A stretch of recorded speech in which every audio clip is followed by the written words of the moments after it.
What are business licenses or business permits and occupational licenses that are required prior to initiating your business activity? Well, to begin with, a business license or permit is simply a means or method by which local jurisdictions, these are counties or cities, tax businesses that are going to operate in their jurisdictions. So to do so, they grant permits to the businesses that require the filing of information about the business and paying a filing fee that is recurring annually in order to operate in the location. Now, generally, this means physical operations. That is, you have individuals physically working in this location at something more than just a temporary or in an ephemeral way. That is, it goes away quickly. So oftentimes, if you are just going to have a trade show and you're not going to be conducting significant business at an location, you will not need a business license to operate there. But for anything that's more than just this transitory nature of work, generally you are required to get a business license or permit. Now, can you operate in an area without a business license or permit? Well, generally it's against the rules, but if you are discovered as physically operating in a location without a business license, the locality may fine you, they may disallow further business, and or require, again, you to, at that point in time, purchase the business license and go through that registration and approval process. So, why do you need a business license other than simply complying with the local rules? Oftentimes to receive certain account status with vendors or suppliers, you will oftentimes need your business license, particularly if you're going to apply for loans with a bank or something of that nature. Again, you're going to need the business license, so it's good to go through that process. Generally, the expense for a business license is not that great. Okay. Occupational licenses. These are licenses generally required by the state or professional organizations in order to practice in a given field. The most commonly known are medicine, right? Having a board licensure to practice a certain type of medicine.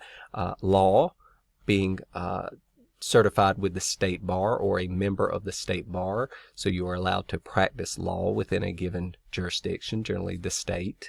Pharmaceuticals, accountancy, or having a CPA licensure. All of these things may be required by these organizations and in many situations under law if an individual is going to carry out certain types of professional services. It is very common to see organizations that skirt the boundaries or the limits of what type of services they can provide to the community without getting some of these occupational licenses. This also applies to the manufacture of certain types of goods where you need regulatory approval to manufacture them.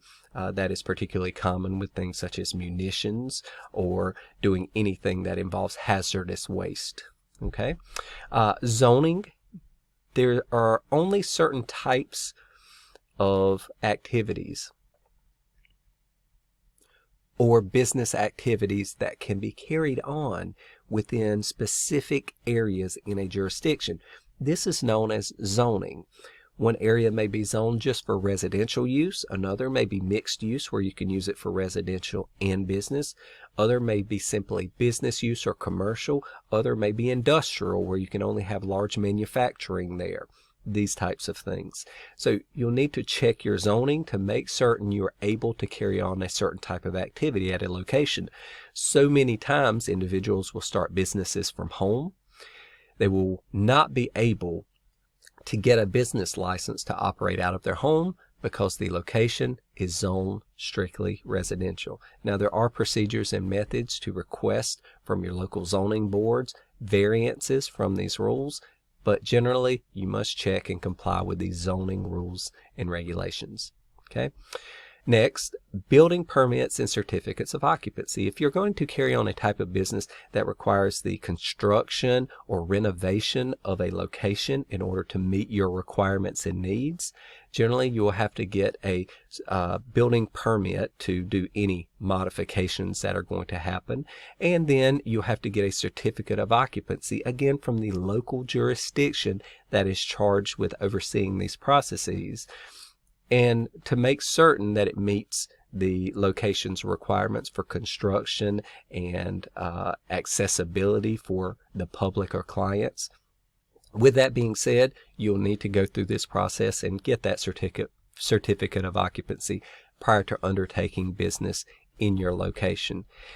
And then lastly, if you are going to do business as anything other than your legal name, meaning that as a sole proprietor, I could do business under my personal name, or I could file a business entity and do business under that legal business entity name. But if I'm going to adopt a different name, something other than my legal, personal, or business name, then I will have to file in any location where I am going to carry on business under that name as a doing business as, or DBA. That is, I will go to the local courthouse. In some states, you can go to the Secretary of State's office, file that doing business as document or filing, and that puts the entire populace on notice that you will be carrying on business in that location under this name. And if they are going to find you as a business entity, that business name is not a shield or shroud of secrecy covering up your actual identity. So that is the purpose behind that. So these are the primary business permits, occupational licenses, etc., that are required when setting up a business entity.